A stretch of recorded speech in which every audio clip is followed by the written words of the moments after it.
ముందుకు రండి.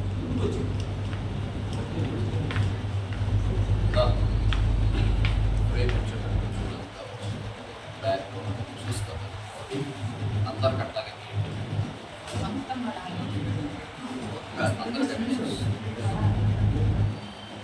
నా పేరు తుళ్ళూరి శివయ్య, పివి రామ్ మాలమానాడు రాష్ట్ర అధ్యక్షుడు.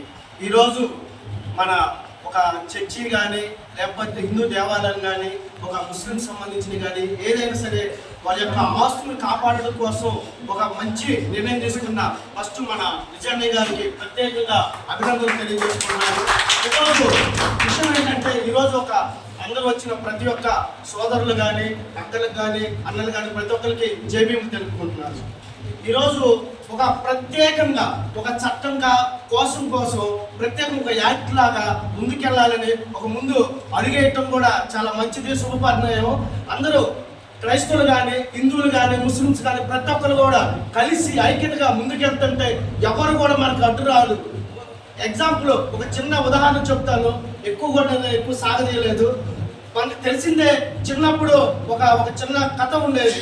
ఒక నలుగురు అన్నదమ్ములు ఉంటే వాళ్ళ తండ్రి నలుగురు అన్నదమ్ములు విడివిడిగా ఉంటే ఆ ఊళ్ళో గ్రామంలో ప్రతి ఒక్కరు రోజుకు ఒక తమ్ముళ్ళు అన్నలు తల్లులంతా ఇంటికి వస్తుంటారు. కానీ ఈరోజు ఆ తండ్రి చాలా బాధపడ్డాడు. ఏ విషయం అంటే, అయ్యా ఎందుకు మీరు రోజు ఒక్కొక్కరు తల్లులు తింటా వస్తున్నారంటే దానికి ఒకటే ఓ ఎగ్జాంపుల్ చెప్పాడు వాళ్ళ నాన్నగారు. ఏమంటే ఇంటి ముందు తీసుకొచ్చి ఒక కట్ల మోపు తీసుకొచ్చి ముందు పెట్టి ఒక్కొక్క తమ్ముడికి అయ్యా ఇది మొత్తం కలిపి విరవండి అన్నాడు. కనీసం ఒక 10 మందికి కన్నప్పులతో విరగొట్టాలంటే కష్టం కదా, ఎవరి వల్ల కాలేదు. సరే ఒక్కొక్క కర్రపొల్లు ఇచ్చాడు అందరికి, అది ఈజీగా ఎవరి వాళ్ళు ఇచ్చారు. అంటే ఇక్కడ విషయం ఏంటంటే, ఇదిగో నలుగురు కలిసి ఉంటే మిమ్మల్ని ఎవరు ఏం చేయలేరు, కానీ విడివిడిగా ఉంటే మిమ్మల్ని అందరూ కొడుతున్నారని వాళ్ళ తండ్రి ఎగ్జాంపుల్ చెప్పాడు. అంటే ఈరోజు సోదరుడు ఒక ముందు అడిగేశాడు కాబట్టి ఎస్సీలు కానీ ఎస్టీలు కానీ బీసీ ముస్లిం మైనారిటీ కానీ అందరూ ఏకతాటిగా ఉంటే మన ఆస్తుల్ని ఎవరు కూడా ఏం చేయలేరు.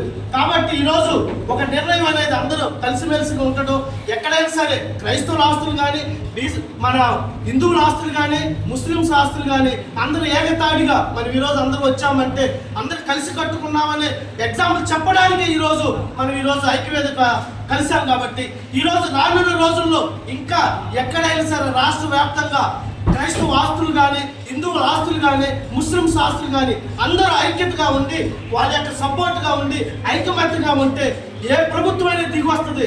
దీనికి తగ్గట్టు మన సోదరుడు విజయన్నయ్య గారు స్థాపించిన దాన్ని ఇంకా ముందుగా నడిపించుదాము. అందరూ కలిసిమెలిసిగా ఈరోజు వాళ్ళ నాన్నగారు కలిసిమెలిసి ఉంటే ఎవరు ఏం చేయలేరు అన్నట్టు అందరూ కలిసిమెలిసి మనం ముందుకెళ్తే ఎక్కడైనా సరే మన ఆస్తులు ఎవరైనా అన్యాక్రాంతం చేస్తుంటే ప్రతి ఒక్కరు భయపడే విధంగా మనం ముందుకు నిర్ణయం తీసుకుందాం. అలాగనే ప్రతి ఒక్క విషయంలో సోదరుడికి కానీ మానమాన తరపున ప్రత్యేకంగా మేము ఎప్పుడు వెళ్ళంటుంటామని ఈ సభాముఖంగా తెలియజేసుకుంటూ జై హింద్.